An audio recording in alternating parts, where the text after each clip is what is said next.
పనులను ఖండించిందని 11 నుంచి 23 దాకా ఈ శ్లోకాలు సతీదేవి తండ్రిని తీవ్రంగా ఖండిస్తుంది అనమాట. అతను చేసిన తప్పుల్ని ఎత్తి చూపిస్తుంది. చూపిస్తూ చూపిస్తూ శివుని యొక్క గొప్పతనాన్ని కూడా ఆవిడ చెప్తారనమాట. 24 నుంచి 27 శ్లోకాలకు ఇంకా ఆయనతో మాట్లాడేసి దేహ సంబంధమైనటువంటి ఆ బంధాన్ని కట్ చేసుకొని ఆవిడ తన దేహాన్ని త్యాగం చేస్తుంది అనమాట. అంటే అటువంటి దక్షిణతో తనకున్నటువంటి దేహ సంబంధాన్ని ఆమె ఆమోదించలేకపోతుంది. తన దేహాన్ని తను త్యాగం చేసుకుంటుంది. ఎప్పుడైతే సతీదేవి తన దేహం త్యాగం చేస్తుందో అప్పుడు మొత్తం ప్రపంచంలో అల్లకల్లోలం సృష్టించబడుతుంది అనమాట. ఆ తర్వాత ఆ వీళ్ళు శివుని యొక్క అటెండెన్స్ కి ఆడ సేవకులకు మళ్ళీ దక్షిణ సేవకుల మధ్యన జరిగేటువంటి యుద్ధం. ఇది కూడా అంటే అక్కడ ఒక బీభత్సం సృష్టిస్తారనమాట. అదంతా ఈ అధ్యాయంలో మనం నేర్చుకున్నాము. సరే, సతీదేవి భర్త మాట వినిపించుకోకుండా యజ్ఞానికి వెళ్తుంది, అది విన్నాం. వెళ్తున్న భార్యను వెళ్ళింది నేను ఊరుకోకుండా ఆయన ఏం చేస్తారంటే ఆవిడ తగిన మర్యాదలతో లాంఛనాలతోటి వాహనము, ఛాత్రము, తర్వాత అన్ని ఇచ్చేసి సగౌరవంగా అక్కడ తీసుకెళ్తారు. వెళ్ళిన సతీదేవి ఎప్పుడైతే యజ్ఞశాలను చేరుతుందో తల్లి తర్వాత సోదరి మనలు అందరూ ఆప్యాయంగా వచ్చి ఆవిడని ఆలింగనం చేసుకొని ఆహ్వానిస్తూ మంచి పలుకులు పలుకుతూ ఆవిడకు బహుమానాలు ఇస్తూ తనకు ఆసనాన్ని కూడా చూపిస్తారు. కానీ ఎవరైతే దక్షుని సవాస్థలిలో స్థితమై ఉన్నారో వాళ్ళు మటుకు దక్షుడు భయం వల్ల ఏమి వాళ్ళ ప్రభావంలో ఏం భిన్నత్వం ఉండదు. అందరూ కూడా ఆవిడ్ని చూసి చూడనట్టుగా వదిలేస్తారనమాట. ఒక లెక్చర్లు చెప్తారు, ఈవిడ వెంబడి ఉన్న ప్రమదగణము, తర్వాత దక్షిణ వెంబడి ఆ యజ్ఞస్థలిలో ఉన్నటువంటి బ్రాహ్మణులు, ఋత్విక్కులు, జ్ఞానులు, వాళ్లకు వీళ్లకు చాలా వ్యత్యాసం. వాళ్ళ ప్రవర్తనలో కానీ వాళ్ళ మేధలో కానీ అన్నిట్లో వ్యత్యాసమే. కానీ ఎన్ని ఉన్నప్పటికీ కూడా వాళ్ళంతా గొప్ప జన్మ కలిగిన వాళ్ళు అయినప్పటికీ దక్షిణ భయం వల్ల వాళ్ళు శివునికి కానీ శివుని యొక్క ప్రియ సతికి కానీ సరైనటువంటి గుర్తింపు, గౌరవం ఇవ్వరన్నమాట. తర్వాత దానికి వాళ్ళు ఏం ప్రతిఫలం పొందుతారో మనకు తర్వాత తెలుస్తుంది. వీళ్ళు తల్లి గాని అక్కలు ఇచ్చే బహుమతులు, తర్వాత వాళ్ళు చూపించే ప్రేమ, ఆహ్వానం ఏది కూడా ఆవిడ పట్టించుకోలేదు. ఎందుకంటే సతీ మొత్తం ఫోకస్ అంతా తండ్రి గారి మీదనే ఉంది అనమాట. ఏంటంటే అసలు తను దక్షుడు ఈ రకంగా తనను అంత ముభావంగా ఉండి తనను ఆహ్వానించకుండా ఉంటారు అని చెప్పడం తను ఊహించదనమాట. శివుడు చెప్తారు పాపం, మనం చదువుతున్నాం థర్డ్ చాప్టర్ లో 20th శ్లోకాలో ఆయన చెప్తారనమాట. శివుడు ఏం చెప్తారంటే ధవళ వర్ణమేని చాయగల సుందరి, ఎక్కువ మంది పుత్రికల్లో దక్షునికి నీవే పరమ ప్రియమైన దాని అంట తెలిసిన విషయమే. కానీ నీవు నా భార్య అయినందుకు అతని ఇంటిని గౌరవం లభించదు. పైగా నాతో సంబంధం కలిగిందని నీవు చింతిత్తు అని అని ఆయన ముందే హెచ్చరిస్తారు. ఈ హెచ్చరించినా కూడా ఆవిడ పోతుంది. ఎందుకు వెళ్తుంది? అంత సతీదేవి లాంటి ఉన్నతమైన స్థానంలో ఉన్న ఒక స్త్రీ అంత పుట్టింటి మీద ప్రేమను చంపుకోలేదా? ఒక సామాన్య స్త్రీలాగా ఎందుకు ప్రవర్తించింది? దుఃఖించింది, పోట్లాడింది, అలిగింది, చెప్పకుండా వచ్చేసేసింది. ఇవన్నీ ఎందుకు ఈ రకంగా ప్రవర్తించింది అంటే మనకు ముందు ముందు శ్లోకాల్లో దానికి జవాబు దొరుకుతుంది. రాజీ లాంటి వాళ్ళు ఉంటే ఇక్కడ వాళ్ళ మైండ్ లో అప్పుడే ఆల్రెడీ క్వశ్చన్స్ వస్తుంటాయి. ఆవిడ ఇదివరకే మనం Yes, క్లాస్ Mata. అడిగారు. ఐదు ఇదివరకే ఒక మాతాజీ అడిగారు, మాతాజీ మరి సతీదేవి అంటే శక్తి కదా, ఆమె ఎందుకు ఇట్లా బిహేవ్ చేసింది అని. కానీ దీనికి మనకు మన రాబోయే శ్లోకాల ముందు శ్లోకాల ద్వారా తెలుస్తుంది, శిలా ప్రభుపాద ద్వారా కరుణతో ఇచ్చిన పర్పోర్ట్స్ ద్వారా కూడా ఆవిడ ఆ రకంగా ఎందుకు ప్రవర్తించిందనే తెలుస్తుంది. సరే, ఎప్పుడైతే తండ్రి తనను పట్టించుకోలేదో అప్పుడు ఆవిడ బాధపడుతుంది. బాధపడి ఆమె యజ్ఞస్థలికి వెళ్తుంది కదా, యజ్ఞస్థలికి వెళ్ళినప్పుడు ఏం జరుగుతుంది అనేది ఈ రోజు తెలుసుకుందాం. 9వ శ్లోకం. యా. అరుద్రపాగం తమవేక్ష చాధ్వరం పిత్రా చ దేవే కృతహేళనం విభో అనాదృతా యజ్ఞ సదస్యదీశ్వరీ చుకోపలోకానివ దక్షతీరుషా. హరే కృష్ణ. హరే కృష్ణ మాత. చదవాల మాతాజీ? చదవండి చదవండి చదవండి. ఆరుద్రభాగం తమవేక్ష సాధ్వరం పిత్రా చ ఆరుద్ర దేవే. లేదు మాతాజీ, నేను కూడా అట్లే అనుకున్నా. ఆరుద్ర. ఆరుద్ర అంటే శివునికి లేదు. ఆ అంటే లేదు ఇక్కడ. రుద్ర అంటే శివుడు, ఆయనకి యజ్ఞ భాగం లేదు. అరుద్ర. అరుద్రభాగం తమవేక్ష సాధ్వరం పితా చ దేవే కృతహేళనం విభౌ అనాదృత యజ్ఞ సదస్వతీశ్వరీ చుకోపలోకానివ దక్షతీరుషా. చదవండి మాతాజీ. పైకి రానండి మాతాజీ. ఆ, హరే కృష్ణ. యజ్ఞస్థలి యందు నిలిచిన సతీదేవి తన భర్తయగు శివునికి యజ్ఞభాగం ఇవ్వకపోవటను గాంచెను. తన తండ్రి శివుని ఆహ్వానించకపోవటయే కాక శివపత్ని యగు తనను గాంచియు ఆదరింపకపోవుటకు పోవుటను ఆమె గుర్తించెను. ఆ విధంగా ఆమె మిగుల క్రుద్ధురాలై తన చూపుతో భస్వం చేయుచున్నదా అనినట్లు తండ్రిని గాంచెను. హరే కృష్ణ మాతాజీ. హరే కృష్ణ. కోపం కొన్నిసార్లు వచ్చిందా? మనకు అంతకంటే మనకు కోపం వచ్చింది అనుకోండి, సడన్ గా యువతల వాళ్ళ మీద ఆ కోపాన్ని వ్యక్తీకరించలేం ఎంతసేపు. కళ్ళు మీరు చూడడం తప్పించి అక్కడ సతీదేవి సేమ్ రుద్రుడితో కూడా అలాగే చూస్తుంది, చూపులు తగ్గిస్తుంది అన్నట్టు ఇక్కడ కూడా తండ్రి మీద ఆ కోపాన్ని ప్రదర్శించింది. ఎందుకు ఆవిడకి ఆ కోపం వచ్చింది, ఎందుకంత క్రోధం వచ్చింది అనే దానికి ముందు ఒక్క స్టెప్ వెనుకకి వేసుకుంటే 8వ శ్లోకంలో మనకు పర్పోట్లు శిలా ప్రభుపాదుల వారు ఏమన్నారంటే, ఆ శివుడి భార్య అయినందువల్ల సతీదేవి మీద అతనికి ఉన్న ప్రేమను కూడా అతను కాదనుకున్నారనమాట. దానికి కారణం ఏంటంటే దేహ భావన. నేను, నాది, నా వాళ్ళు అన్న భావన నుంచుడు అది ఏంటంటే పొల్యూట్ అయిపోతుంది. పొల్యూట్ అయి ఉండడం వల్ల చిన్న చిన్న వాటికి మనకు కోపాలు వచ్చేస్తుంటాయి. మనం ఒకరితో ఒకళ్ళు మొహాలు చూసుకోకుండా అయిపోతుంది. అన్నేళ్ళు కలిసి మెలిసి ప్రేమను పంచుకున్న వాళ్ళు, తల్లిదండ్రుల అనురాగాన్ని పంచుకున్న వాళ్ళు ఏదో ఒక చిన్న ఇన్సిడెంట్ వస్తే కథం వాళ్ళ మాట పట్టింపులు వస్తే వీళ్ళింటికి వాళ్ళు రారు, వాళ్ళింటికి వీళ్ళు పోరు. అట్లా అన్నమాట. ఆ రకంగా ఎందుకు అవుతున్నాయంటే ఈ దేహ భావనలోటి ఆత్మభావన ఉన్న వాళ్ళకు అన్ని దేహాలు మనం చూసేది భగవంతుని యొక్క ఆ ఆత్మస్వరూపాన్ని. కాబట్టి మనకు ఆ ద్వేషం వచ్చే అవకాశం తక్కువ ఉండదు. కానీ దేహ భావన ఉన్న వాళ్ళకి ఏంటంటే ఈ చిన్న చిన్న విషయాల్లో కూడా పుట్టేని కోపాలు రావడం, పంతాలు పట్టింపులకు పోవడం అవుతాయి అన్నమాట. దానివల్ల ఏంటంటే ఎంత దగ్గర ఉన్న వాళ్ళు కూడా దూరం అవుతారు. ఇక్కడ సతీదేవి విషయంలో దక్షిణ యొక్క ప్రవర్తన బట్టి అది ఎంత నిజమో మనకు తెలుస్తుంది అనమాట. సరే, ఇక్కడ ఆవిడ ఏం చేసింది, తండ్రిని తనని సరిగ్గా ఆహ్వానించలేదు. ఇంకేం గమనించారు తను సతీదేవి అంటే, ఈ యజ్ఞంలో శివుడికి భాగం ఇవ్వలేదు. ముందే చెప్తాడు కదా దక్షుడున్న గొప్ప గుణం ఏంటంటే తను చేసేది ఏదో ముందే చెప్పాడు. ఎక్కడ అంటే డిప్లొమాటిక్ గా వ్యవహరించలేదు. కుండ బద్దలు కొట్టినట్టు తన కోపాన్ని, తన ద్వేషాన్ని, అయిష్టతను అన్ని కూడా తను ఓపెన్ గా చేశారు.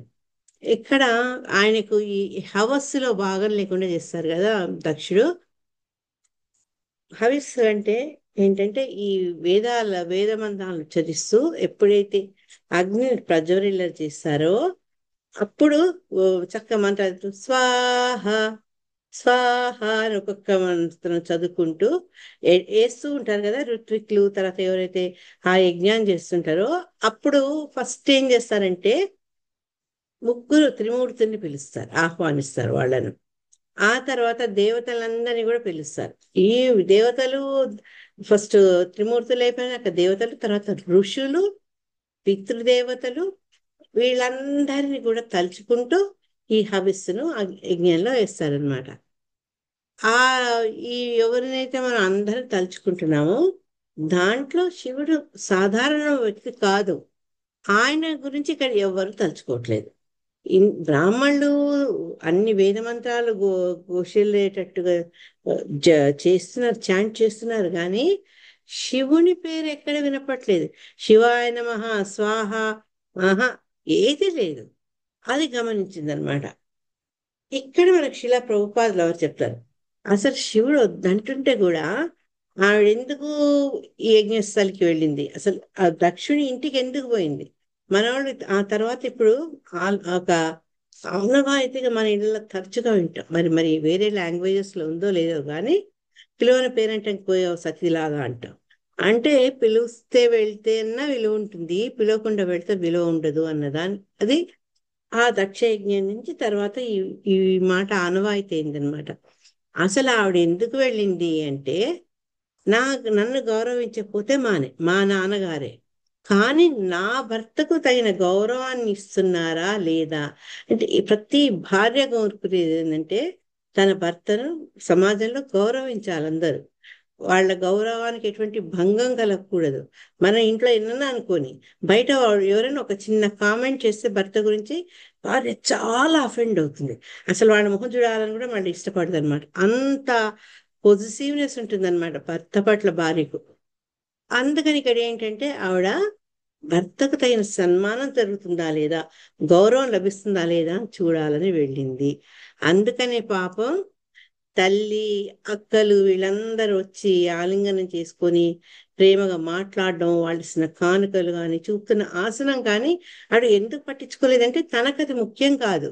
తనకు కావాల్సింది ఏంటి అంటే తన భర్తకు అక్కడ సరైన స్థానం లభిస్తుందా లేదా.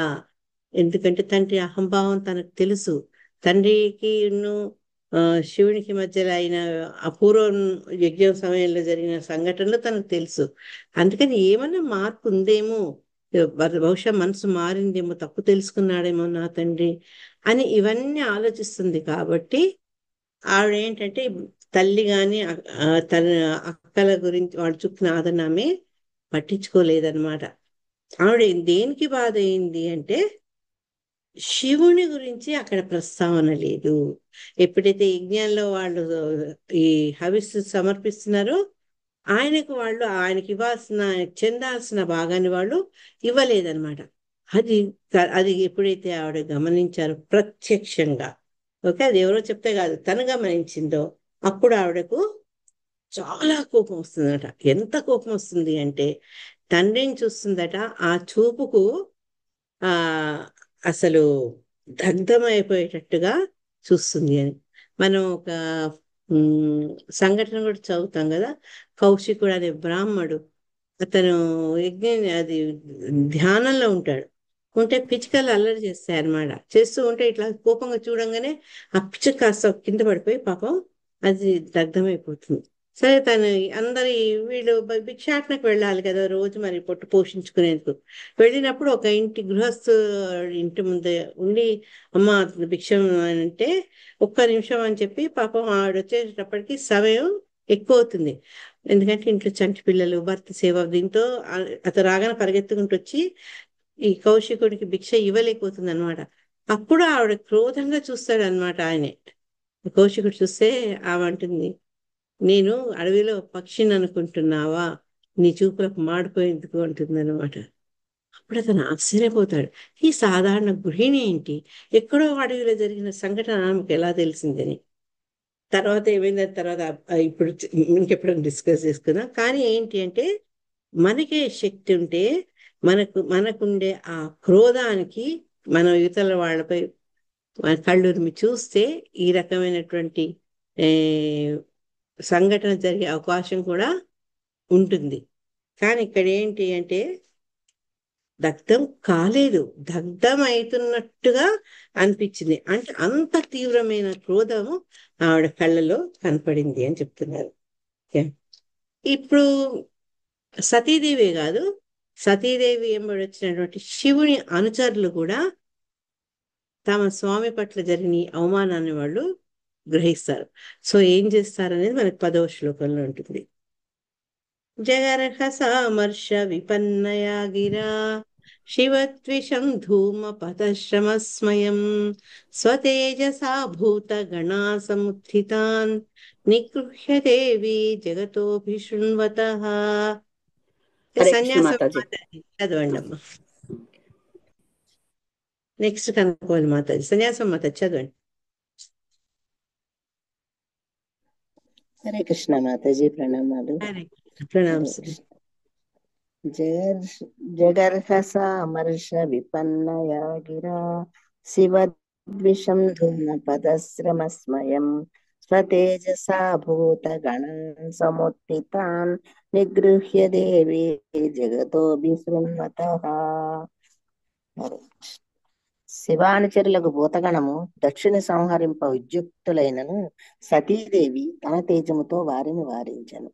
తీవ్రము క్రోధమును దుఃఖమును పొందినదై ఆమె యజ్ఞ విధానమును మరియు అట్టి అనావశ్యక కష్టతర యజ్ఞము వలన గర్వితులైన వారిని నిందింప మొదలెడెను. సర్వుల సమక్షమున ముఖ్యముగా తన తండ్రిని నిందించుచు ఆమె ఇట్లు పలికెను. హరే కృష్ణ మాతాజీ. హరే కృష్ణ. సో వాళ్ళ స్వామికి జరిగిన అవమానాన్ని ఈ భూతగణం కూడా గ్రహించింది.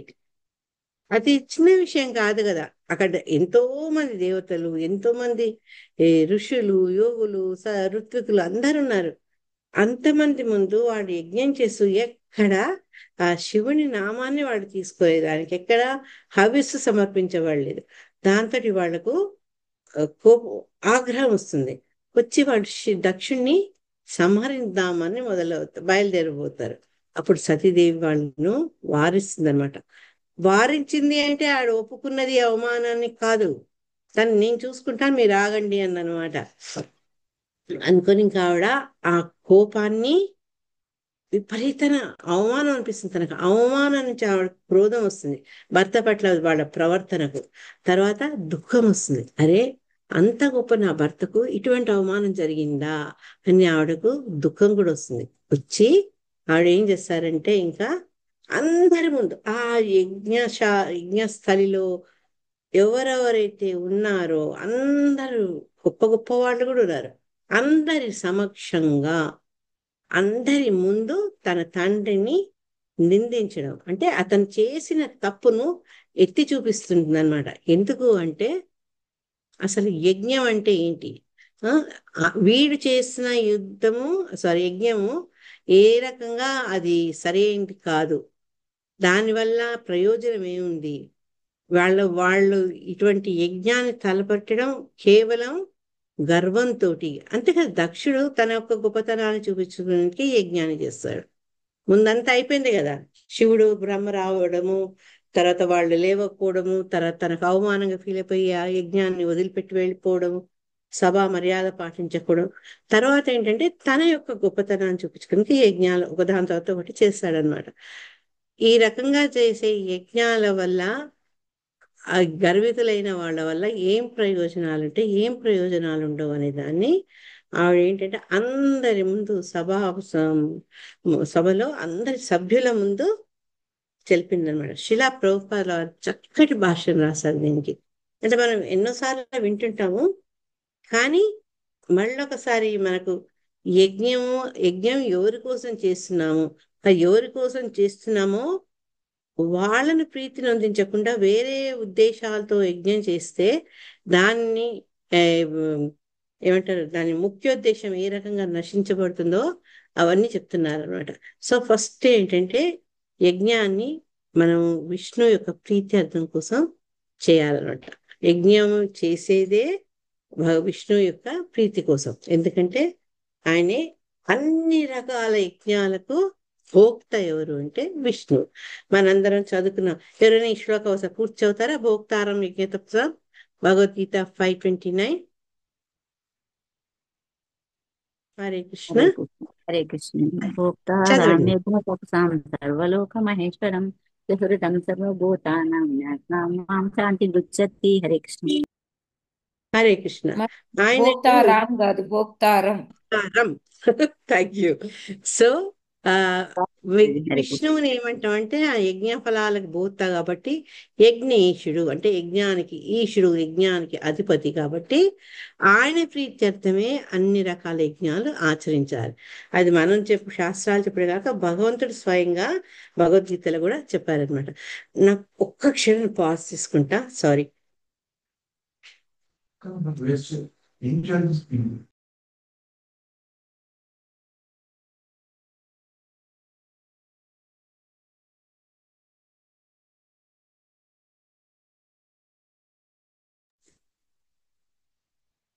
Hare Krishna, sorry sorry Mataji. So ఈ ఈ ఆయనే అన్ని యజ్ఞాలకు భోక్త. ఈ తెలియక ఏంటి అంటే కొందరు వేరే వేరే ప్రయోజనాలను ఆశించి ఏదైనా లాభాన్ని పొందాలనుకున్న దానికోసం యజ్ఞాలు చేస్తారు అని చెప్తున్నారు అనమాట. ఇక్కడ ముఖ్యంగా ఈ దక్షుడు ఆయనను ఎవరైతే అనుసరించి వచ్చారో వాళ్ళందరూ యజ్ఞం చేసినది కారణము ఇంద్రియ భోగార్థమే అని ఆవిడ డిసైడ్ చేసింది. ఎందుకు చేసింది అంటే అది తర్వాత చెప్తారు. ఈ యజ్ఞాలు చేయడం వల్ల ఏంటంటే జస్ట్ అవి శ్రమ మాత్రములే, అంటే దాని ఉద్దేశమే వేరైనప్పుడు చేయాల్సిన యజ్ఞం భగవంతుని ప్రీత్యర్థం కోసం చేయనప్పుడు అది కేవలము శ్రమ అని చెప్పారనమాట. మనం ఇదివరకు కూడా భాగవతంలో చదువుకున్నాం. ధర్మస్వానుష్ఠిత పుంస విక్షసేన కథాశయు నోత్పాదయేతిరతిం శ్రమయేవహి కేవలం. భగవంతుని యొక్క భగవంతుని పట్ల మనకు ఆసక్తి, రతి, అనురక్తి లేకపోతే మనం ఏ పని చేసినా అది just waste of time, waste of energy. అదే రకంగా యజ్ఞం కూడా భగవంతుని ప్రీత్యర్థం చేయకుండా స్వలాభాల కోసం చేస్తే అది కేవలం శ్రమ మాత్రము అని ఆవిడ చెప్పారనమాట. చెప్తూ ఎందుకు అంటే విష్ణువుని ఎవరైతే ఆరాధిస్తారో, విష్ణు ప్రీత్యర్థం అయితే ఎవరు పనులు నిర్వర్తిస్తారో విష్ణువు పట్ల ఉన్న ప్రేమను విష్ణు భక్తుల పట్ల కూడా వాళ్ళు అదే రకంగా ప్రదర్శిస్తారు. మనం ఎన్నోసార్లు చెప్పుకుంటాం, ఒక గొప్ప ఆఫీసర్ వస్తారు, ఆఫీసర్ బట్టి వాళ్ళ సెక్రటరీ వస్తారు. మనం ఆఫీసర్ని మర్యాద చేసి సెక్రటరీని అలక్ష్యం చేస్తే ఆఫీసర్ కూడా బాధపడతాడు, అధికారి బాధపడతాడు. ఒకసారి మహారాజులు వస్తారు, మహారాజులు వెంబడి ఎవరన్నా ఒక సర్వెంట్స్ వస్తారు. మహారాజులు కూడా వాళ్ళకంటే ముందు మన సర్వెంట్స్ యొక్క అవసరాలు చూసుకుంటున్నామా లేదా అని గమనిస్తారు. వాళ్ళను పరామర్శిస్తుంటారు, వాళ్ళని కనుక్కుంటారు. Are you comfortable, are you happy అని. అంత ఎందుకు చేస్తారు అంటే వాళ్ళ యొక్క ఆ భక్తులు, వాళ్ళ అనుచరులైన ఒక బాధ్యతను పూర్తిగా వీళ్ళు వహిస్తారనమాట. అదే రకంగా విష్ణువు కూడా తన విష్ణు భక్తులకు ఆయన దాసుడు. ఆయన మనం అంబరీష వాక్యాలను కూడా నేర్చుకున్నాం మనం. ఆయన అహం భక్త పరాధీన అంటారు. అంత ఇటువంటి వైష్ణవులకు ఆయన అధీనంలో ఉంటారనమాట. మరి వీళ్ళేంటి ఈ దక్షుడు ఆయన అనుయాయులు ఏం చేశారు? శివుడికి ఎటువంటి స్థానం లేదు యజ్ఞంలో. అంటే యజ్ఞం చేస్తూ ఏ యజ్ఞానికి అధిపతి విష్ణువో ఆ యజ్ఞంలో విష్ణువు యొక్క మంచి భక్తుడు వైష్ణవాన యథాశంభు అని చెప్తాం కదా, అటువంటి శివుడికి వాళ్ళు హవిస్సును ఇవ్వలేదు. కాబట్టి ఎంత పెద్ద యజ్ఞమైనా నువ్వు శివుడికి తగిన గౌరవం ఇవ్వకపోతే అది శ్రమయేవ కేవలం అని చెప్తూ చాలా కోపం వస్తుంది అనమాట భర్త పట్ల ఆ రకమైనటువంటి ప్రవర్తనకు. అది ఆవిడ కోపం రావడం సబబైనా కాదా? మాతాజీలు మీరు చెప్పండి. కరెక్ట్ అమ్మా. మనం చెప్తారు కదా భక్తుల మీద, భక్తులను ఏమన్నా అవమానిస్తే మనం రియాక్ట్ అవ్వాలి అని చెప్తారు కదా. కరెక్ట్. ఇక్కడ ఒక భార్య భర్త పట్ల అవమానం అనే కాక ఒక భగవద్ భక్తుడి పట్ల చేసినటువంటి ఈ కార్యము ఆమె దాన్ని అంగీకరించలేకపోయింది అనమాట. అందుకే శిలా ప్రభుపాదుల వారు ఏమంటారు, అది సమంజసమే. అరే ఆవిడ కోపం రావడం ఏంటి, ఆమె అంత గొప్ప శివుని భార్య అని మనం అనుకోవచ్చు, కానీ ఆ కోపం రావడం సహజము, సమంజసం అని కూడా చెప్తున్నారు అనమాట. విష్ణువు లేదా విష్ణు భక్తుడు అవమానింపబడినప్పుడు మనం చూస్తూ ఊరుకోకూడదు. అక్కడ శాంతము, సహనము అనేవి పని చేయకూడదు. అసలు వాటి గురించి మనం ఆలోచించకూడదు. మనకు ఆ క్రోధం ఆటోమేటిక్ గా రావాలి. ఎట్లా అంటే మనకి ఇష్టమైన వ్యక్తులు ఎవరన్నా ఏమైనా అంటుంటే మనం నవ్వుకుంటూ వినగలుగుతామా? మనలో ఏమంటారు, రియాక్షన్ ఉండకుండా ఉంటుందా? రియాక్షన్ లేదు అంటే నీకు ఆ వ్యక్తి పట్ల అంత ప్రేమ లేనట్టు. ఇప్పుడు రసరాణి మాతాజీ ఉంది, రసరాణి మాతాజీ ముందు నన్ను ఎవరైనా విమర్శించిననుకో ఎంబడి పులిలాగా గాండిచ్చి వాళ్ళతో దెబ్బలాడుతుంది. ఎందుకు అంటే తనకు నా మీద ప్రేమ. అంతే కదా, అట్లా ప్రేమ ఉన్న చోట వాళ్ళు మౌనంగా ఉండలేరు. ఇక్కడ శాంతి శాంతి సందేశాలు పనికిరావు. వైష్ణవుల్ని విష్ణువుని ఎవరైనా సరే దూషించినప్పుడు మనం క్రోధం తెచ్చుకోవాలి అని చెప్పారు. చెప్తూ ఇక్కడ మంచి ఉదాహరణ ఇచ్చారు శిలా ప్రభుపాదుల వారు. ఈ భగవంతుడు తన భక్తుడుగా అవతారం వేసుకొని ఆయన చైతన్య మహాప్రభు వచ్చినప్పుడు ఎవరిని దండించలేదు. ఆయన ఏంటంటే అందరికీ ఆ ప్రేమను పంచిపెట్టారు, కృష్ణ ప్రేమను పంచిపెట్టారు.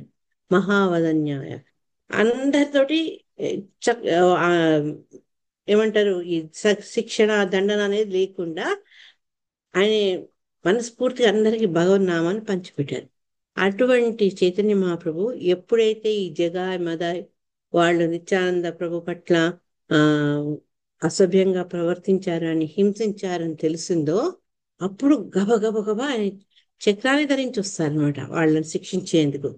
అప్పుడు నిత్యానంద ప్రభు అడ్డం పడతారు, ఆయన శాంతింపజేస్తారు. అదంతా తర్వాత కథ. అంటే ఇక్కడ ఏంటి అంటే విష్ణువు గాని వైష్ణవుడు నిందింపబడినప్పుడు, అగౌరవింపబడినప్పుడు మనకు ఆటోమేటిక్ కోపం రావాలి, క్రోధం రావాలి.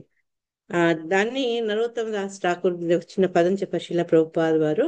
క్రోధ భక్త ద్వేష జనే అంటే క్రోధం కలిగినప్పుడు మనలో కోపం వస్తుంది, దాన్ని ఎవరి మీద చూపించాలటంటే భగవద్వేషుల పట్ల లేకుంటే భక్త ద్వేషుల పట్ల చూపించాలి. అప్పుడు అంటే కోపాన్ని మనం సరి అయిన రకంగా మనం ఉపయోగించుకుంటున్నాం. ఇది మనం భగవద్గీత చదువుకున్నప్పుడు తెలుసుకున్నాం. అర్జునుడు తన కోపాన్ని ఏ రకంగా పాజిటివ్గా ఉపయోగించుకున్నారు, హనుమంతుడు తన కోపాన్ని ఏ రకంగా లంకా దహనం చేసి ఆయన పాజిటివ్గా చూపుకున్నారు. అదే రకంగా భక్తులకు భగవంతుని యొక్క అవమానమైనప్పుడు మనం ఆ ద్వేష పట్ల క్రోధాన్ని మనము చూపుతాం అన్నమాట. అది మహోన్నతమైన గుణం, అది లోపం కాదు.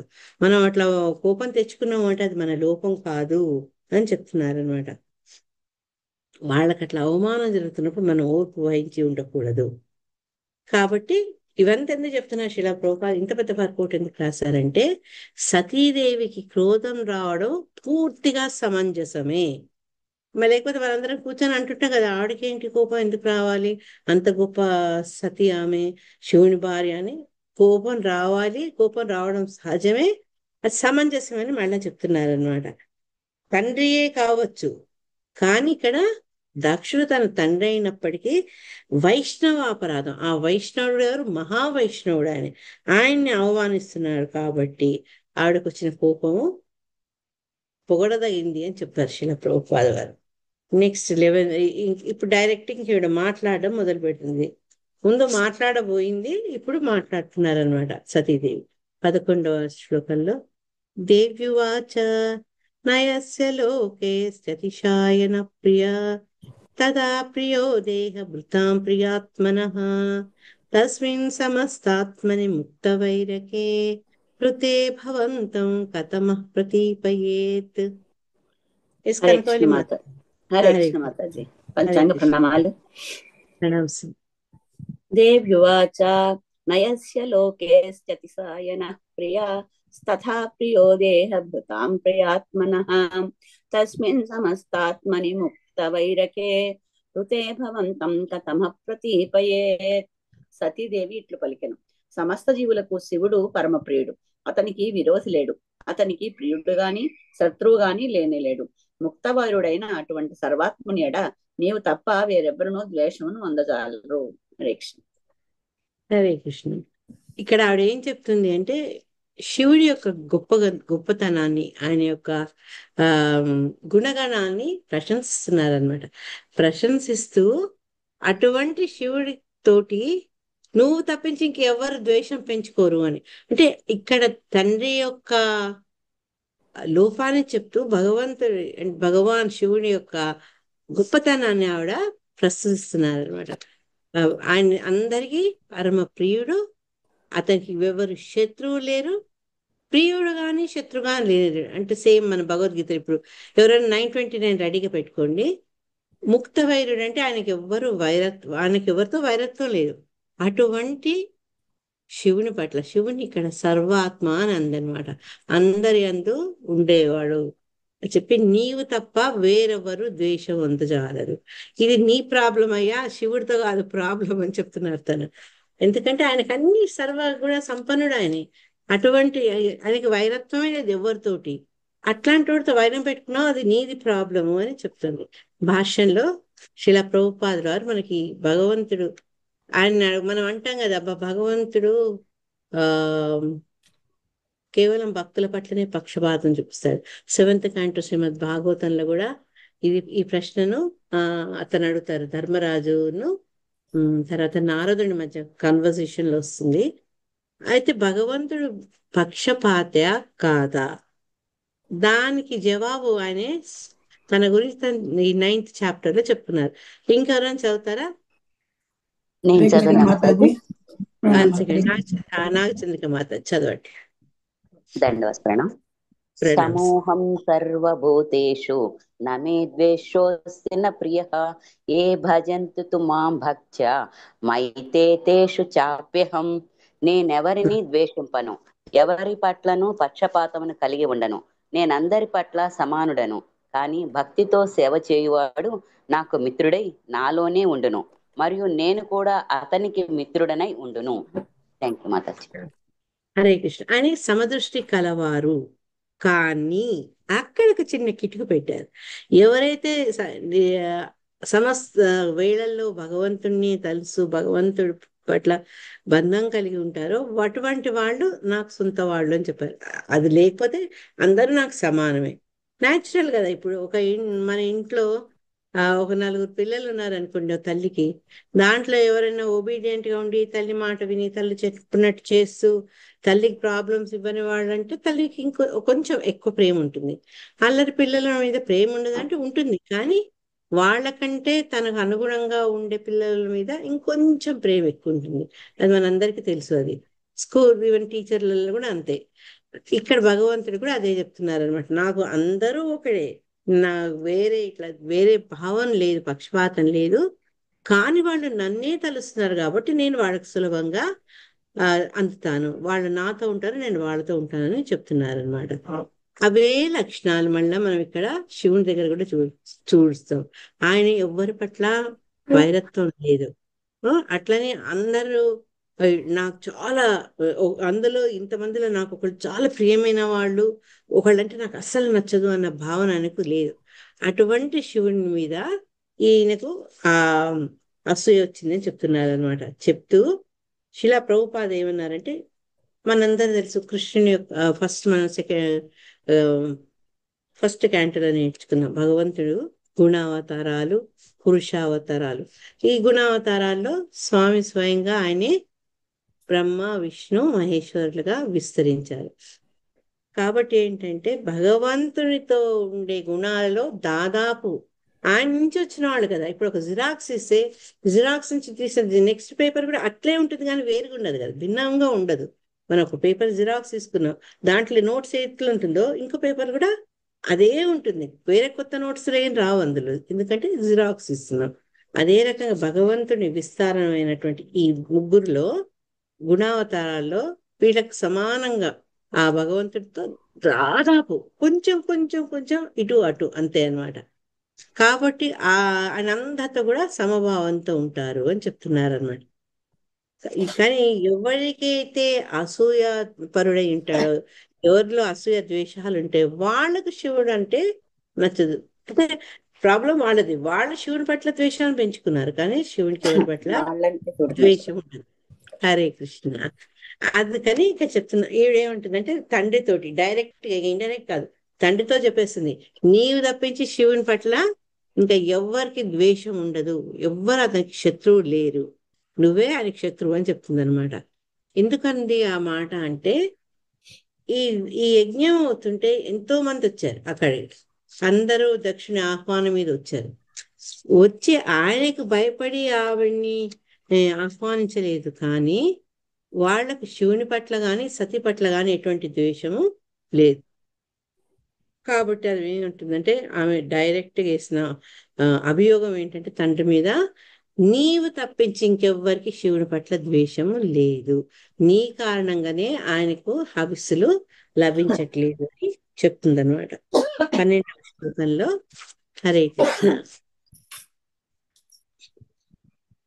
దోషాన్ పరేషాం హి గుణేషు సాధవో గృహ్ణంతి కేచిన్న భవాదృశో ద్విజ గుణాంశ ఫల్గూన్ బహుళీకరిష్ణవో మహత్తమాస్తేష విదద్భవానఘం. హరే కృష్ణ. మాత ఇంతకుముందు చదువుతామన్నారు. హరే కృష్ణ మాతాజీ. నేనే చదవండి.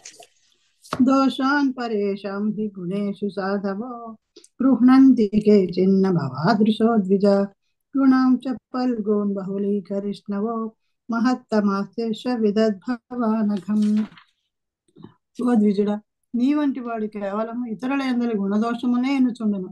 కానీ శివుడు ఇతరుల గుణదోషములు ఎన్నుటి కాక వారి యందు ఏ కొద్దిపాటి సద్గుణములను దానిని మహత్తరము చేసి పలుకును. దుర్భాగ్యవశమున నీవు అటువంటి మహాత్ముని యందు దోషము నించితివి. హరే కృష్ణ. హరే కృష్ణ. ఈ ఈ శ్లోకంలో ఇంపార్టెన్స్ ఏంటంటే, ఈ మనుషుల్లో రకరకాల స్వభావాలు ఉంటాయి. అందులో 8 రకాల గురించి చెప్తారనమాట. వాళ్ళలో నలుగురు ఎట్లా సాధువులు ఉంటారు, నలుగురు అసాధువులు ఉంటారు. వాళ్ళ గురించి ఇక్కడ చర్చించడం జరిగిందనమాట. శిల ప్రభుపాద వారు పరపుట్లో చెప్తారు మనకు. దీంట్లో ఏం చెప్పారంటే ఆ తాత్పర్యంలో, నీలాంటి వాడు అంటే ఈ ద్విజుడు బ్రాహ్మణుడైనటువంటి దక్షుడు గురించి ఏముంటుందంటే, యువతల వాళ్ళలో ఉన్న దోషాలనే నీవు వేరు చూస్తావు, కానీ శివుడు అలాంటి వాడు కాదు.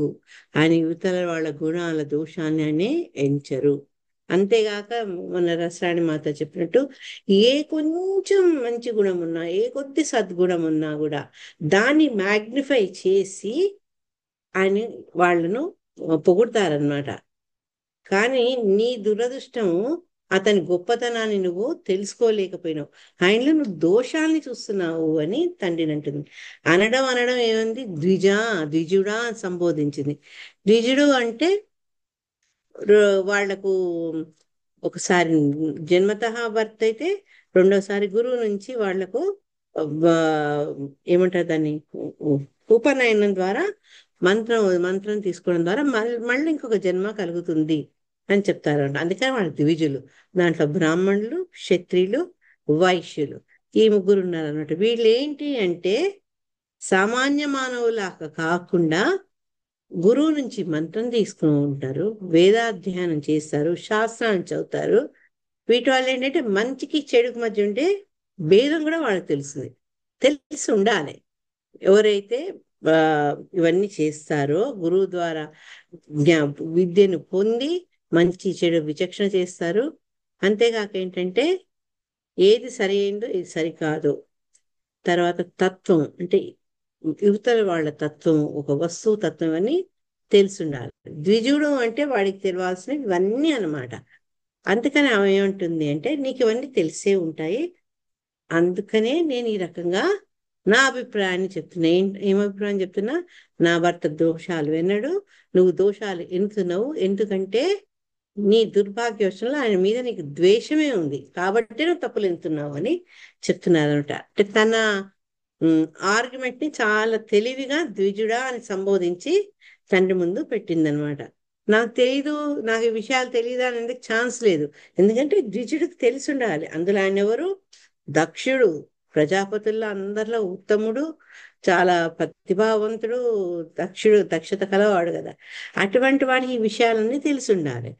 కానీ అతని యొక్క బ్యాడ్లకు, అతని ద్వేషము మొత్తానికి ఏంటంటే ఈ శివుని యొక్క గొప్పతనం తెలియట్లేదు అని చెప్తూ శిల ప్రభుపాద చెప్పారనమాట. దీంట్లోపల ఇది అంత పెద్దది కాదు, చిన్నదే. ఇక్కడ దక్ష ప్రజాపతి కుమార్తె సతితో ద్విజాన్ని సంబోధింపబడతాడు. ఇదంతా అయిపోయింది. ఆ ఇక్కడ ఏంటంటే ఇతరులందు సద్గుణములనే గ్రహించే మహాత్ములు కొందరు. ఇంకా కొందరు మహాత్ములు ఏంటంటే ఇతరులలో ఉన్న మంచి గుణాలనే వాళ్ళు గ్రహిస్తారనమాట. ఎట్లా అంటే తేనెటీగ పుష్పంలో మకరందమే కోలుతూ, అంటే ఆ తేనె తాగుతుంది కానీ ఆ కుచ్చుకునే ముళ్ళను అవన్నిటిని అది పట్టించుకోదు. ఈ పువ్వు తెల్లగుందా, ఆ పువ్వు ఎర్రగుందా, ఇది ఏ రంగు ఉంటే అందులోకి పోతా, ఆహా, తేనెటీగ కావాల్సింది తేనె. అది అదే ఆ పనే తను చేస్తుంది అనమాట. తర్వాత ఈ మహాత్ములైన వాళ్ళు అంటే వాళ్ళు ఏంటంటే ఇతరులో ఉన్న సద్గుణాలనే గ్రహించి దుర్గుణాన్ని వాళ్ళు పట్టించుకోరనమాట. కానీ సామాన్యుడు మాత్రం అంటే సాధారణంగా మంచివేవి చెడు ఏంటి అని వాళ్ళు ఒక నిర్ధారణకు వస్తారు, నిర్ణయాలకు వస్తారు. నేను తర్వాత ఒకసారి మళ్ళా ఈ సాధు అసాధు గౌరంగ దర్శన ప్రభు నీట్గా ఇచ్చారు, మళ్ళీ ఒకసారి దాని గురించి చర్చిద్దాము. నెక్స్ట్ ఏంటంటే ఈ అసాధారణ మహాత్ముల యందు కొన్ని తరగతులు కలవు. ఎదుటివాడి అందరి సూక్ష్మాతి సూక్ష్మ సద్గుణం గ్రహించి దాన్ని మహత్తరం చేసి పలుకువాడే పరమ శ్రేష్ఠుడు మహాత్ముడు. అంటే ఇక్కడ శివుడి గురించి చెప్తున్నారు. శివుడు ఎట్లాంటి వాడంటే వాళ్ళ యువతల వాడు లోపభూయిష్ఠుడై ఉండొచ్చు, వాళ్ళు ఎన్ని దుర్గుణాలు ఉండొచ్చు, అవన్నీ పట్టించుకోడు. ఎక్కడో నాకు మంచి సద్గుణాన్ని చూసి దాన్ని తెలుసుకొని దాన్ని ఇంకా ఎక్కువ చేసి పలుకుతారు అనమాట. అందుకని అటువంటి పరమశ్రేష్ఠుడైన మహాత్ముడు అంటారు. శివుడికి ఆశుతోష్ అని అనేక పేర్లు ఉన్నాయి. ఆశుతోష్ అనే పేరు కూడా ఒకటి. అంటే ఏంటంటే ఆయన చాలా తొందరగా సంతృప్తి పరచొచ్చు. నీలో ప్రాబ్లమ్స్, నీకున్న లోపాలు దోషాలు అనే పట్టించుకోవచ్చు చాలా తొందరగా. మనము మన పూజ ద్వారా, మన ప్రేయర్స్ ద్వారా, లేకుంటే మన తపస్సు ద్వారా అన్ని చాలా తొందరగా తృప్తిపరచవచ్చు. అప్పుడు ఏంటంటే ఆయనే పొంగిపోయి, అరే వీళ్ళు నన్ను తలుచుకొని పూజించారే, వీళ్ళు నన్ను తలుచుకొని తపస్సు చేశారని వెంబడి వాడు అడిగిన వరాలన్నీ అని గ్రాంట్ చేసేస్తుంటారు అనమాట. అందుకే శిలా ప్రభుపాద ఏం చెప్పారంటే దానికి ఉదాహరణ భస్మాసురుడు చెప్పారు. భస్మాసురుడే అయి ఉండొచ్చు, భస్మాసురుడైతే మండిపోవాలి. ఇక్కడ ఏం చెప్పారంటే తానెవరి శిరము తాకినను అది అతని మొండెం నుండి వేరు కావాలని వరదానం ఒక భక్తుడు అడిగాడట. దాని శివుడు ఒప్పుకొని ఇచ్చేసాడనమాట. ఎందుకు అడిగాడు అతను అంటే శత్రు సంహారంలో తనకు ఆ వరం వల్ల శత్రువుల మీద జయించవచ్చు అని అంటాడు. అతను అడిగిన విధానం కానీ అతను అడిగిన కోరిక కానీ యాక్చువల్గా అది సరైనది కాదు. ఎందుకంటే శత్రు సంహారం యువతల వాడిని వధించాలి, తన ఈ శక్తిని దానికి ఉపయోగించుకోవాలనే ఉద్దేశంతో అతను అడిగాడు. కానీ ఎప్పుడైతే తన గురించి పూజించాడో ఆ పూజకే ఆయన సంతోషపడిపోయి అట్లాంటి వరాన్ని కూడా ఇచ్చేస్తారనమాట. అంటే అతనిలో ఉండే దుర్బుద్ధిని, అతనిలో ఉండే ఆ దుర్గుణాలను, యువతల వాళ్ళని వధించాలనే ఊహల్ని కూడా ఆయన అక్కడ ఎప్పుడైతే తనను పూజించారో ఆ దోషాలని కూడా ఆయన మహద్గుణాలుగా భావించారట. అందుకని సతీదేవి ఏంటంటే అందరు ఇలా చూస్తారు, నువ్వు మాత్రం దీనికి వేరుగా ఉన్నావు. ఎందుకంటే శివుడు యువతల వాడు తప్పు చూడాడు, నువ్వేంటంటే అంత మహాగుణాలు కలిగినటువంటి శివుణ్ణి, ఎవరికైతే ఎటువంటి దుర్గుణాలు లేవో అటువంటి వాడిని నువ్వు తప్పులు పడుతున్నావు. శివుడేమో ఎన్ని తప్పులున్నా వాళ్ళలో ఎక్కడ ఉన్న సద్గుణాన్ని చూసి దాన్ని ఎక్కువ చేసి వాళ్ళకు లోపాలని మన్నించి వాళ్ళకు వరాలు ఇస్తే, ఎటువంటి లోపం లేని శివుణ్ణి నువ్వు దోషాలు అని చెప్తుంది అనమాట. అతని అందు సద్గుణాన్ని దుర్గుణములుగా భావించడం వల్ల నువ్వు పరమ పతితుడవే. ఇది నువ్వు అట్లా ఆయన లాంటి గొప్ప వ్యక్తిని నువ్వు తప్పు పట్టావు, దానికి నీకు తప్పకుండా ఏమంటారు దాని యొక్క ఫలితాన్ని నువ్వు అనుభవించాల్సే ఉంటుంది. ఎందుకు అంటే ఆ ఇతరుల సద్గుణాలు గుర్తించడం ద్వారా మనుషుడు మహాత్ముడు. కానీ యువతల వాళ్ళలో ఉండే సద్గుణాల్ని దుర్గుణములు అని ఎప్పుడైతే తలుస్తే అప్పుడు పతితుడు అవుతాడనమాట. అందుకని ఇక్కడ పరమ పతితుడు శివుడి పట్ల ఆ రకంగా అతను చేసినందుకు నువ్వు పరమ పతితుడు అని చెప్తారనమాట. 1 సెకండ్, నేను దీనికి మనకు మాతాజీ చేసిన దాంట్లో ఉంది. 14-15 రెండవ అధ్యాయంలో, ఇదే 4వ స్కందంలో 2వ అధ్యాయంలో ఆ మొట్టమొదట కలుసుకున్నప్పుడు ఎప్పుడైతే శివుడు లేవడో ఆయన ధ్యానంలో ఉండి అప్పుడు అవమానంగా భావించి దక్షుడు ఏమంటాడు అంటే 14-15 శ్లోకం అధ్యాయం 2లో, ఇతడు శ్మశానం వంటి అసహ్యకర ప్రదేశములందు వసించును. భూత ప్రేతములు ఇతని సహచరులు. పిచ్చివాడ వలె దిగంబరుడై ఉండి కొన్ని మారులు నవ్వుతూ కొన్నిసార్లు రోదిస్తూ ఇతని శ్మశానం నందలి బూడిదను శరీరం అంతా పూసుకొని ఉండును. నియమానుసారం స్నానం ఆచరించడు.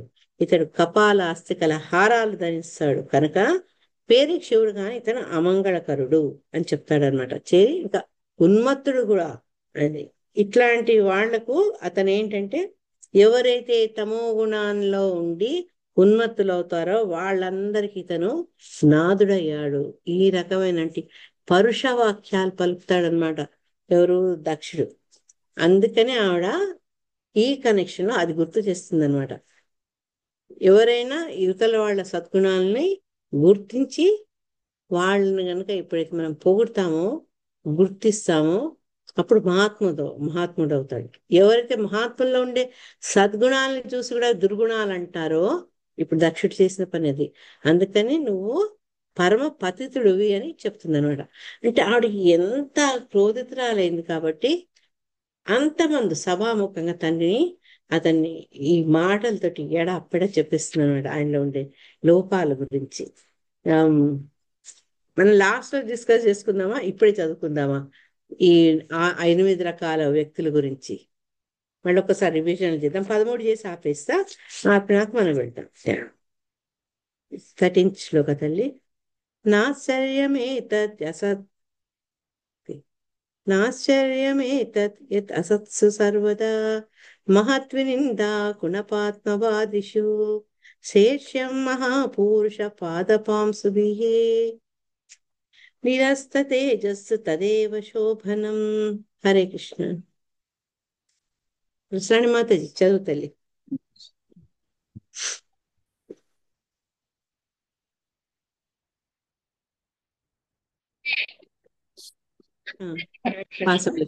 హరే కృష్ణ చదవండి మాతాజీ. తదస్తు సర్వదా మహద్వినా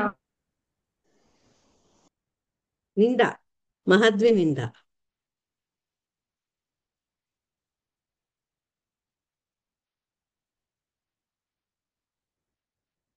మాతాజీ పోయింది మీది, మ్యూట్ లోకి వెళ్ళారా చూస్తుంది. చదువు తల్లి పద్మజ చదువమ్మ. హరే కృష్ణ. చదవాలా మాతాజీ? మాతాజీ చదవాలా? హరే కృష్ణ. పద్మజ మాతాజీ చదువుతానా? చదవండి తల్లి. మహాపురుష పాదాభిపుంసుభిః ఓకే. తేజస్సు తదేవ శోభనం. మధ్యలో కట్ అయింది లక్ష్మీ మాతాజీ, పాశ్రం లక్ష్మీ మాతాజీ. ఓకే, తాత్పర్యం చదవండి. ఓకే తాత్పర్యం మాతాజీ వేరే వాళ్ళని చదువు. సరే, కృష్ణవేణి మాతాజీ చదవండి, తాత్పర్యం చదవండి. హరే కృష్ణ. పరిణామశీలమగు దేహమునే ఆత్మయని భావించు వారలు మహాత్ములను హేళన చేయుట ఆశ్చర్యకరమేమీయును కాదు. లౌకికులకు గల అట్టి ద్వేషభావము వారి విషయమున మంచిదే కాగలదు. ఏలయన ఆ విధముననే వారు పతనము చెందగలరు. మహాత్ముల పాదధూళిచే వారు నశించిపోగలరు. హరే కృష్ణ మాతాజీ. హరే కృష్ణ. అంటే ఈ శ్లోకంలో మహాత్ముల యొక్క పాదధూళి యొక్క విశేషాన్ని గురించి చెప్తుంది అనమాట ఈ శ్లోకం. దాంట్లో ఏం చెప్తున్నారు అంటే, శిలా ప్రభుపాదు రిసీవర్ అంటే గ్రహీత, వాళ్ళ మీదనే, గ్రహీత యొక్క సామర్థ్యం, వాళ్ళ కెపాసిటీ మీదనే ఏదైనా ఆధారపడవచ్చు. ఉదాహరణకు చక్కటి సింపుల్ ఉదాహరణ ఇచ్చారు శిలా ప్రభుపాదు. బాగా ఎండ ఉంటుంది, ముఖ్యంగా ఇప్పుడు గల్ఫ్ లో విపరీతం ఎండ. కొన్ని మొక్కలు పుష్పాలు ఏమో వాడిపోతాయి, నశించిపోతాయి. కానీ కొన్నిటికి ఏంటంటే ఎండ చాలా ఇష్టం, అవి చాలా బాగా వస్తాయి. ఉదాహరణకు నేను చెప్తా, తులసి మారాన్ని ఈ వెస్ట్రన్ కంట్రీస్ లో వాళ్ళు చాలా కష్టపడతారు తులసిని పెంచేందుకు. వాటి కోసం స్పెషల్ గా లైట్స్ పెట్టి, ముఖ్యంగా వింటర్ లో వాటికి వెచ్చదనాన్ని ఇచ్చేందుకు. ఇక ఇక్కడ ఏంటి, కావాల్సినంత వెచ్చదనం కదా. అయ్యేటప్పటికి జస్ట్ ఎక్కడో పడి మనం, మేము మా పాతింటి దగ్గర బార్బర్ షాప్ ఉండేది, దాని ముందు పెద్ద పొదలాగింది తులసి. అంటే ఇక్కడుండే వాతావరణం వల్ల ఆ చెట్లు చాలా బాగా వస్తాయి. అవే కొన్ని చెట్లు ఏంటంటే తొందర ఈ సమ్మర్ స్టార్ట్ అవ్వగానే చనిపోతాయి. మా ఇంట్లో ఈ రాత్రికి రాణి మనం ఏమంటారు, వాటిని ఏమంటారు, నైట్ క్వీన్, ప్రతిసారి తీసుకొస్తా. మంచి వాసనలు వస్తుంటాయి మన ఆహ్వానిస్తూ. సమ్మర్ రాగానే ఇంకా దాన్ని కాపాడడం మాకు కష్టమవుతుంది. చూస్తుంటే చూస్తుంటే ప్రతిసారి 2-3 తెచ్చుడు, అవి సమ్మర్ రాగానే పోవడం, మళ్ళా కొనుక్కు రావడం. అవి అంటే ఎండను అవి భరించలేవు అనమాట. ఇది మంచి ఉదాహరణ. అందుకే శిలా ప్రభుపాద ఇచ్చారు. కొన్ని వాటి యొక్క సామర్థ్యత మూలంగా కొన్ని ఎండను తట్టుకుంటాయి, కొన్ని ఎండను తట్టుకోలేవు అన్నమాట. అందుకని ఇక్కడ గ్రహీతయే పెరుగుటకు లేదా తరుగుటకు కారణమై ఉన్నాడు. మన మీదనే ఈ వచ్చే ఫలితం ఆధారపడి ఉంటుంది అన్నమాట. అయితే మహాత్ముల పాదధూళి ఈ సమస్త శుభాన్ని మన అందరికీ కలగజేస్తుంది.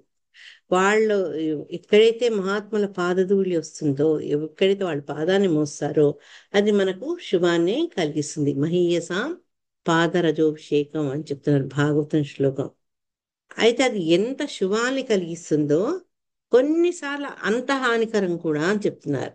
ఎవరికి హానికరము అంటే, ఎవరైతే మహాత్ముల పట్ల అపరాధం చేస్తారో, వైష్ణవ అపరాధం చేస్తారో వాళ్ళు నశించిపోతారు అని చెప్తున్నారు అనమాట.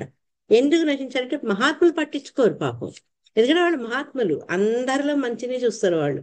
కానీ తన భక్తుని పట్ల అపరాధం అనర్చిన వాడిని భగవంతుడు స్పేర్ చేయడు అనమాట. ఆయన్ని క్షమించరు. భక్తుడు క్షమించవచ్చు కానీ భగవంతుడు క్షమించడు. అందుకని ఎప్పుడైనా సరే, అంటే ఆ పాదధూళి ఎంత మహాన్వితమైనప్పటికీ, ఎంత మంగళం కలిగించినప్పటికీ, అపరాధం చేసిన వాళ్ళకి అది నాశనకారం అవుతుంది అనమాట. ఈ ఈ ఈ పర్పోర్ట్ నాకు ఎందుకు నచ్చిందంటే చక్కటి ఉదాహరణలు ఇచ్చారు. ఇంకోటి ఏంటంటే బాగా ఎండగా ఉంటుంది, నిప్పులు జరిగే ఎండ వేడి. ఇప్పుడు మనకు తెలంగాణ, ఆంధ్రాలో ఈ ఎండాకాలం చూసి అనుభవించాం కాబట్టి కొన్నిసార్లు తల భరిస్తుంది కానీ కాళ్ళు భరించగలవా అన్నారు. కాళ్లకు చెప్పు లేకుండా బయటికి పోతే కాళ్ళు ఎంత కాలుతుంటాయి, భరించలేవు ఆ ఎండను. తల మీద పని తల కొంచెంసేపు బయటికి పోయి చేసేవాడికన్నా ఉండగలుగుతుందేమో, కానీ చెప్పు లేకుండా మాట కాళ్ళు భరించలేవు ఎండను.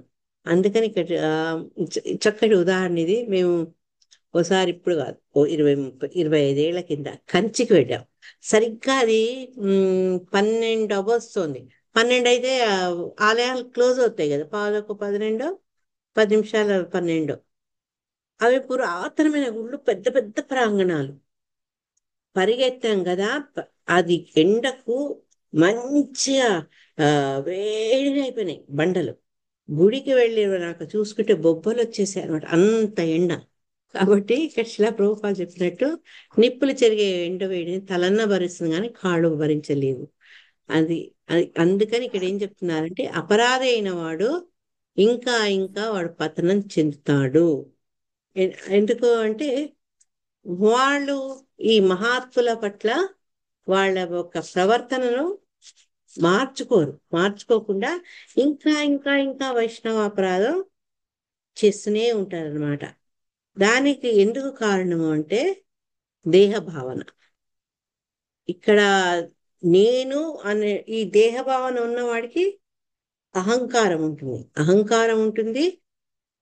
వాడు చేసిన తప్పుల్ని కూడా అది నిజం అనుకునే, సరైన విధానం అనుకునే స్వభావం ఉంటుంది చాలా మందికి. అందుకని ఏంటంటే వాళ్ళు అపరాధాలు చేస్తారు. అపరాధాలు ఎవరి పట్ల చేస్తారు? మహాత్ముల పట్ల చేస్తారనమాట. సేమ్ దక్షుడు కూడా అటువంటి వాడే అని చెప్తున్నారు. దక్షుడు ఏంటంటే దేహాత్మ భావనలోనే ఉన్నాడు. దేహాత్మ భావన అంటే దేహమే ఆత్మ అనుకుంటాడు, కానీ అసలైతే మనందరికి తెలిసింది ఏంటంటే దేహం వేరు, ఆత్మ వేరు. ఆత్మకు ఆచ్ఛాదనం దేహం మాత్రమే. దేహం శాశ్వతమైంది కాదు, ఆత్మ శాశ్వతమైంది. అది కాక భగవంతుని యొక్క అంశ అది ఆత్మ. అవి తెలియని వాడు ఏంటంటే ఈ దేహాత్మ భావంతో నా దేహమే కరెక్ట్, నేనే కరెక్ట్, నేనే గొప్ప అనే భావనలో ఉంటాడనమాట. కాబట్టి దక్షుడు ఏం చేశాడంటే ఆ భావంతో నేను పిల్లనిచ్చిన మామగారిని కాబట్టి శివుడి కంటే నేను గొప్ప, అదనమాట అతని ఆ దేహాత్మ భావన వల్ల కలిగినటువంటి ఫాల్స్ ఇంప్రెషన్, మిథ్యా భావన ఏంటి అంటే నేను శివుడి కంటే గొప్ప, నేను నేను మామగారిని సతీదేవికి నేను జన్మనిచ్చాను, అందుకని ఆయన కంటే గొప్ప నేను, ఆయన నాకంటే ఎందులో గొప్ప, ఎందుకు అతను నిల్చోలేదు, నన్ను చూసి ఎందుకు నిలబడలేదు, నన్ను ఎందుకు అగౌరవపరిచాడు, ఇవన్నీ అనమాట మనసులో ఉన్నవి. ఇవన్నిటి మూలంగా ఏంటంటే తను శివుడి కంటే గొప్ప కాబట్టి ఆ భావంతో ఆయన పట్ల చాలా అపరాధం చేశాడు. అనకూడని మాటలు అన్నారు, చేయకూడని ప్రవర్తన చూపించారు. ఆఖరికి అంత గొప్ప యజ్ఞాన్ని తలబెట్టి అందరిని పిలిచి ఒక్క శివుడి భార్య అన్నటువంటి తన కుమార్తెకు ఆహ్వానం పంపించలేదు. ఇదంతా ఏంటంటే ఆ దేహాత్మ భావనతోటి, ఆ దేహాత్మ భావన ఎప్పుడు ఉంటుందో మనల్ని ఒక మిథ్యలో ఉంచుతుంది అనమాట. అది ఈ దక్షిణ యొక్క ప్రవర్తనకు మూల కారణం అనమాట. అయ్యేటప్పటికి వీళ్ళు అన్ని మహాత్ముల పట్ల అపరాధాలు చేస్తారు. అటువంటి అపరాధాలు చేసిన వాడిని మన శాస్త్రాలు ఏం చెప్తాయట అంటే గోవులు గాడిదలు లాంటి వాళ్ళు, అంటే వాళ్ళకు ఇంకా జ్ఞానం పెంపొందింపబడలేదు, జ్ఞానం లేని వాళ్ళు, అందుకని అటువంటి అపరాధాలు చేస్తారు అని చెప్పారనమాట. సో ఇప్పటిదాకా ఈ 13 శ్లోకాల దగ్గర ఆపేసి మనం ఏమేమి చదువుకున్నాం ఒక్కసారి పునరావృతం చేసుకున్నాం. తర్వాత ఏదైనా డౌట్ ఉంటే దాని గురించి చర్చించుకోవచ్చు. 9వ శ్లోకంలో ఏంటంటే దక్షిణం పట్ల ఆవిడ క్రోధం వస్తుంది.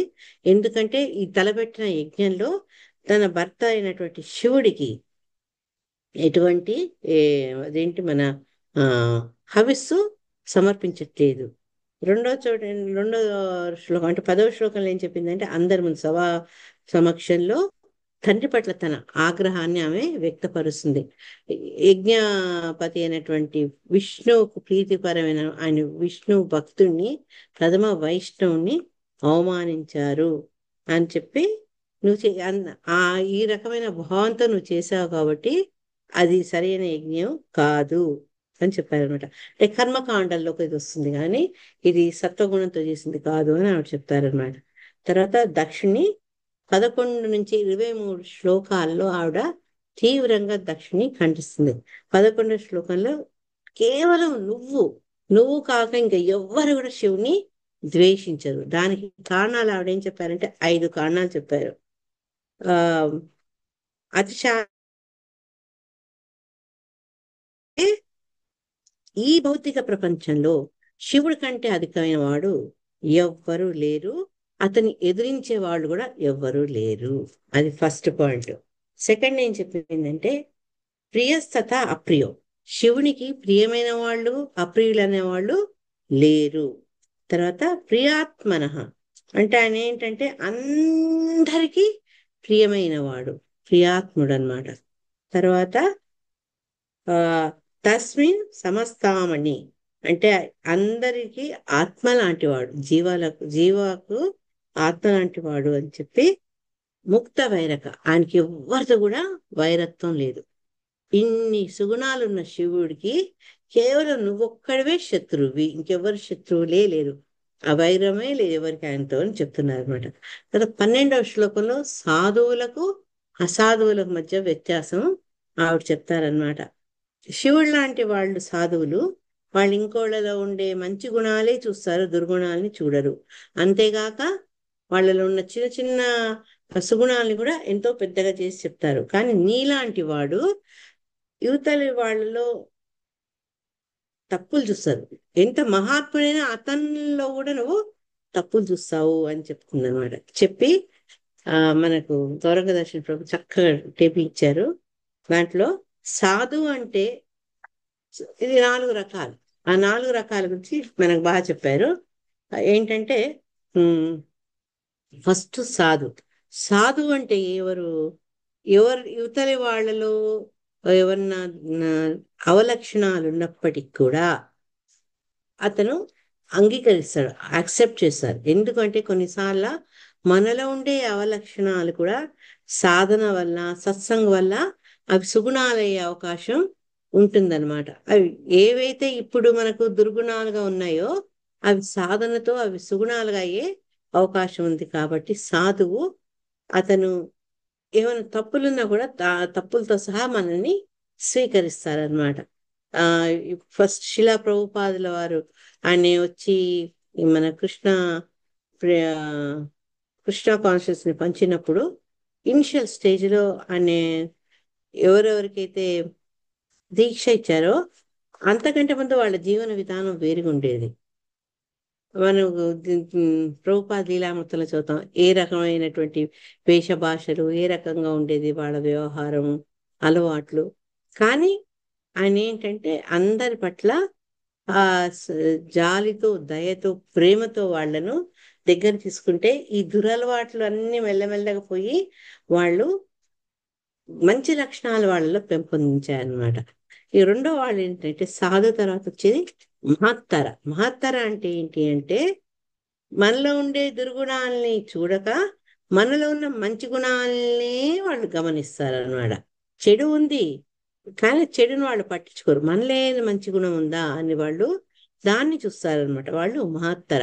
ఫస్ట్ సాధువేమో మనలో ఉండే తప్పులతో సహా యాక్సెప్ట్ చేస్తే, మహత్తర ఏంటంటే మనలో ఉండే చెడు పట్టించుకోకుండా మంచివే గమనిస్తారనమాట. మనలో మంచి లక్షణాలే గమనిస్తారు. మహాత్తమ అంటే మూడో రకం. అంటే ఇవి గ్రేడ్ వైపు చూస్తే మహాత్తమ అంటే ఏంటంటే ఏ కొంచెం మనలో ఉండే దోషాలు వదిలేస్తాడు, ఎక్కడో ఉన్న ఒక మంచి లక్షణాన్ని దాన్ని అది పెద్దగా చేసి దాని గురించి వాళ్ళు పొగుడతారనమాట, మనల్ని ఎంకరేజ్ చేస్తారు. అతి మహాత్తమ అంటే ఎవరిలో అయితే ఒక్క మంచి లక్షణం లేదో అటువంటి వాళ్ళలో కూడా ఏదో ఒక మంచిని చూస్తారు. అది చాలా గొప్ప అన్నమాట. అతి మహత్తమ. ఇంకా వాళ్ళు మనలో లేని వాటిని కూడా వాళ్ళు చూసి మనల్ని దాన్ని ఎంకరేజ్ చేస్తారు, మనల్ని ప్రస్తుతిస్తారు. అది అన్నమాట. ఈ 4 రకాలు సాధువులు: సాధువు, మహత్తర, మహాత్తమ, అతి మహాత్తమ. ఓకే. ఇక వీళ్ళు ఎవరైతే దోషాలు ఎంచుతారో వాళ్ళు కూడా 4 రకాలు. ఫస్ట్ అసాధు. అసాధు ఏంటి అంటే యువతల వాళ్ళలో ఉండే గొప్ప లక్షణాలన్నీ కూడా దుర్లక్షణాలు అనుకుంటాడు.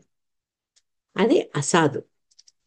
అసాధు తర అంటే ఏంటంటే ఉన్న మంచి లక్షణాలని అసలు పట్టించుకోక మనలో ఉన్న తప్పుల్ని ఎత్తి చూపిస్తారు.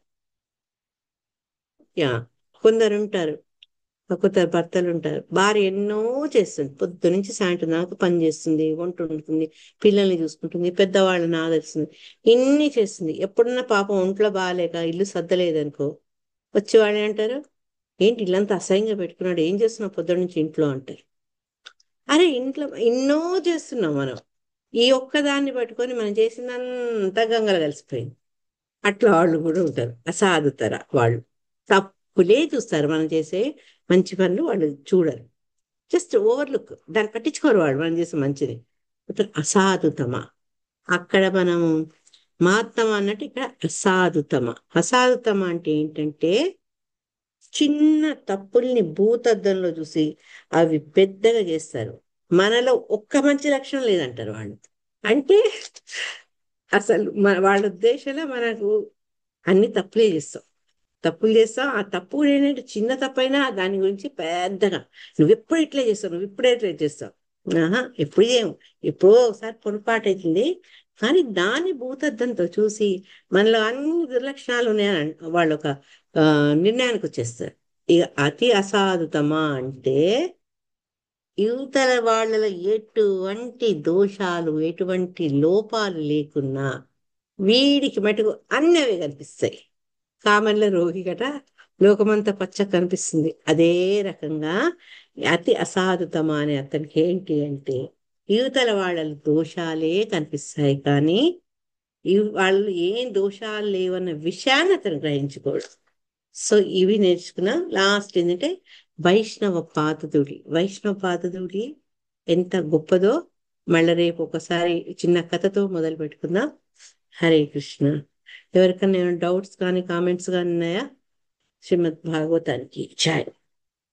అసాధు ఒకసారి చెప్పలే మాతాజీ మొదటిది. ఏంటమ్మా? ఫస్ట్ అసాధు సాధు. అది ఆ, అది అయిపోయిన అనుకుని ఆ. అసాధులో మొదటిది కొంచెం అసాధు అంటే ఏంటంటే ఆ మంచి యువతల వాళ్ళు ఉన్న మంచి లక్షణాలు కూడా వాళ్ళ దుర్లక్షణాలు అనుకుంటారు, వాళ్ళ దోషాలు అనుకుంటారు. Okay okay. Hare Krishna. Um. Thank you. Hare Krishna. Thank you. ఇట్లాంటి వాళ్ళందరినీ మన నిజ జీవితంలో ఎప్పుడో ఒకసారి ఎదుర్కొంటాం కదా. హరే కృష్ణ మాతాజీ, ఒక్కసారి మళ్ళా అది పాయింట్స్ గా చెప్పండి మాతాజీ. అసాధు, అసాధుతర కరెక్టే రాస్తున్నాను. ఫస్ట్ ఒకసారి సాధు, చెప్పండి. అంటే నేను గుడ్ అండ్ బ్యాడ్ అన్ని చెప్తా. సాధు, మహత్తర, మహత్తమ, అతి మహత్తమ. ఓకే. అసాధు, అసాధుతర, అసాధుత్తమ, తర్వాత అతి అసాధుత్తమ. అక్కడ అతి మహోత్తమ అన్నట్టు, ఇక్కడ అతి అసాధుత్తమ. అసాధోత్తమ మాతాజీ. దో అసాధు ఉత్తమ, అతి అసాధుత్తమ అంటే చెడ్డవాళ్ళలో వస్తుంది అనమాట. హరే కృష్ణ మాతాజీ. హరే పై కృష్ణ. వాటికన్నా ఆపోజిట్ ఇవి, అంతే కదా మాతాజీ? హరే కృష్ణ. అంతే, పై వాటికి ఇది ఆపోజిట్. నేను పెట్టమంటే నేను ఈ టేబుల్ పెడతా, అది ఇంగ్లీష్ లో ఉంది, అది మీరు ఒకసారి